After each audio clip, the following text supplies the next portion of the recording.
बाराबंकी जनपद में करीब 12 सितंबर से ब्लॉक मिशन मैनेजर यानी कि बीएमएम जो कि प्रदर्शन कर रहे हैं और ये जो प्रदर्शन है वो जनपद में नहीं बल्कि पूरे प्रदेश स्तर पर है।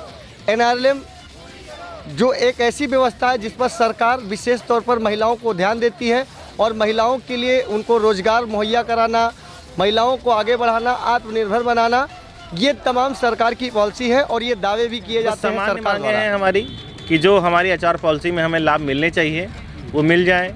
जो वेतन वृद्धि का जीओ पास हुआ है जिसमें 7% वेतन वृद्धि है वार्षिक दर से, वो हमें मिल जाए। और 2015 से लागू किए जाने का निर्णय लिया है शासी निकाय ने, तो 2015 से अब तक का हमारा एरियर मिल जाए।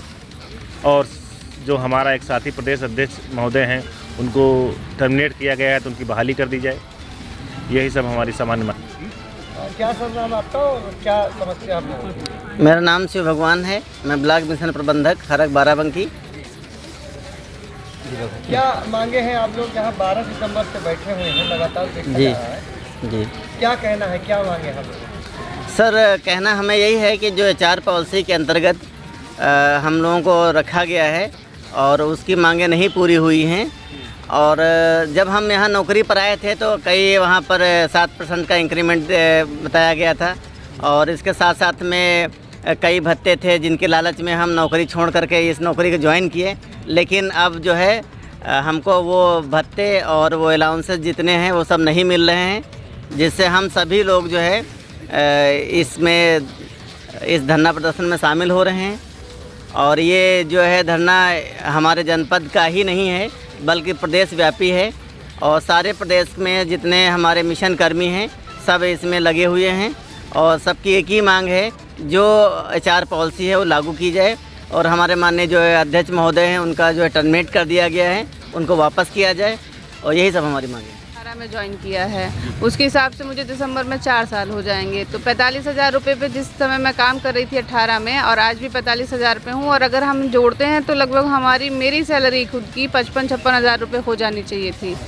मेरे साथी में और लोग जो अन्य विभागों में ज्वाइन किए थे उन लोग सबका इंक्रीमेंट हो रहा है, वो मेरे से ज़्यादा सैलरी पा रहे हैं। और मैं आज भी, जबकि पहले चलिए शादी नहीं होती लेकिन अब शादी हो गई, खर्चे बढ़ गए हैं, फैमिली बढ़ गई है, वो सारी चीज़ें देखते हुए भी महंगाई इतनी बढ़ रही है लेकिन सैलरी उतनी की उतनी ही है। आप लोग यहाँ बैठिए, क्या समस्या है और कब से आप लोग यहाँ बैठे हुए हैं, क्या मांगे आपसे?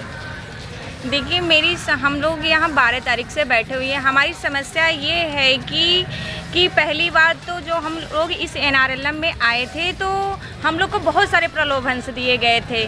प्रलोभन में ये दिए गए थे कि आपको 7% इंक्रीमेंट मिलेगा, एचआर पॉलिसी लागू होगी और हम लोग क्या ना अपने घर से बाहर भी रहते हैं, जैसे घर से बाहर जैसे हम अम्बेडकर नगर से यहाँ पे रह रही हूँ, हम कम से कम हमको 250 किलोमीटर आने जाने का, तो हम ये भी चाहते हैं हमारी ट्रांसफ़र पॉलिसी लागू हो जाए। विकासखंड दरियाबाद में ब्लॉक मिशन प्रबंधक के पद पर तैनात हूँ। मुझे यहाँ पर 4 वर्ष हो गया है और जो इंक्रीमेंट देने की बात हो रही थी आज तक इंक्रीमेंट नहीं दिया गया है, तो हम लोग चाह रहे थे कि जो हमारी आचार पॉलिसी है वो लागू की जाए और हमारे ट्रांसफ़र पॉलिसी है उसको भी लागू किया जाए। और जो बीमा हम लोगों को बताया गया 10 लाख का बीमा होगा, लेकिन आज तक ये कोई भी प्रलोभन मिला नहीं है। कई लोगों की मृत्यु भी हो गई इसमें, उसके बाद भी उनके परिवार को 2 पैसा नहीं मिला है। तो ये सारी योजनाएं थी जो हमको मिलनी चाहिए थी। समस्या ये है कि जब ये स्कीम शुरू हुई थी उस समय जो है हम लोग संविदा पे थे और आज कुछ विभाग के लोग हम लोग को आउटसोर्सिंग कर दिए हैं, जिससे हम लोग का 18% जीएसटी और प्लस 2% कमीशन जाता है। उससे जो है गवर्नमेंट का बहुत सारा पैसा हम लोग उधर चला जाता है। अगर हम लोग को संविदा कर देते, विभागीय संविदा कर देते तो हम लोग के लिए बहुत अच्छा होता और सरकार का भी पैसा बचता है और बीच में जो दलाली करते हैं वो हट जाता है। और इसलिए हम लोग सर धरने बैठे हुए, हम लोग को जो है विभागीय संविदा कर दिया जाए आउटसोर्सिंग के ताकि